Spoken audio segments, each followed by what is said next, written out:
Неке қыздар, менің ішіп жүрген шайым мынау кукурузный менен, мынау біздің Гринлифтің шайы.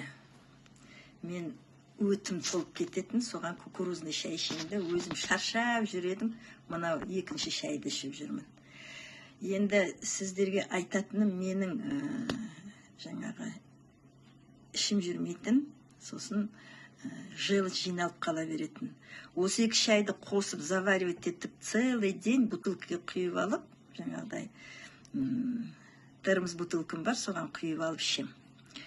Енді керемет нәтиже, менде қазір желчь жиналғаннан арқам ауыратын.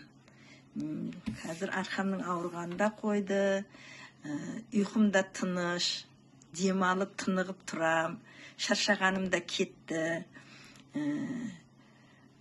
И стул нормализовался.